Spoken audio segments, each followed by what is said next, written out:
Lesson 7. Iceland's Road to Gender Equality. Iceland is a small island nation known for its breathtaking landscapes, boiling mud pools, and stunning views of the northern lights. But how many people know that this country, with fewer than 400,000 people, is also home to the world's most gender-balanced society? For the last decade, Iceland has ranked number 1 on the World Economic Forum's Global Gender Gap Index.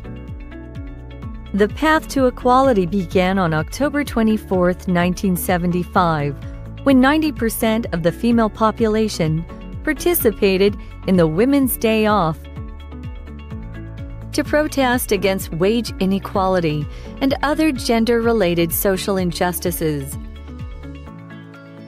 That day, instead of going to work, cooking meals, looking after children, or doing domestic chores, Icelandic women, hoping for a change, took to the streets in protest. With the majority of women going on strike, the country fell into complete chaos. Banks and factories came to a standstill, as many of their employees were women. Flights were grounded because there was no one to provide service. And without actresses, theaters had to cancel performances. Additionally, mothers striking all day long simply left children in the care of their husbands. Since the mainly female-run schools and nurseries were closed, fathers were thus forced to take their children with them to work. Some men bought candy and colored pencils in a desperate effort to keep their children entertained, while others offered rewards to their older kids to have them take care of the younger ones.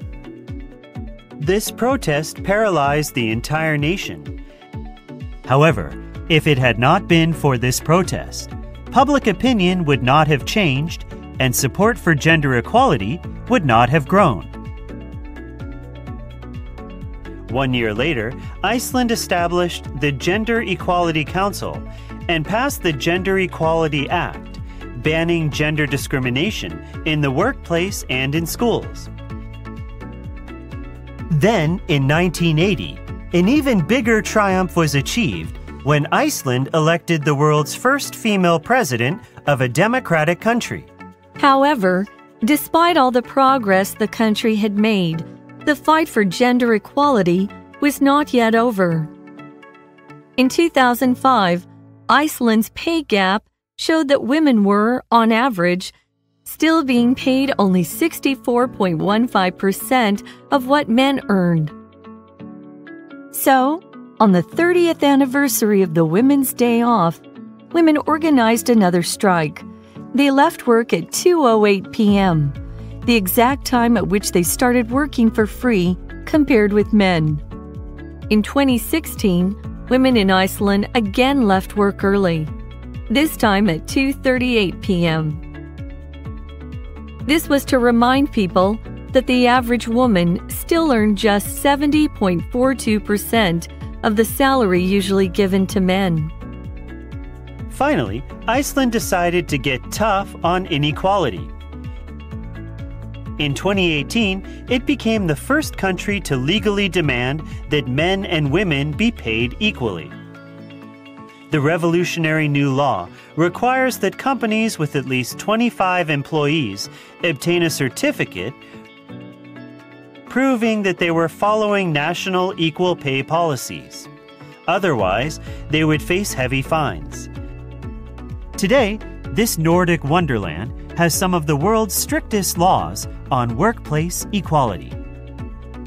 Despite having achieved so much, the country continues to take bold steps to eliminate gender discrimination and become a fairer society where every person is treated equally. But for Iceland's marvelous efforts in this regard, the rest of the world would not have such a wonderful role model to follow.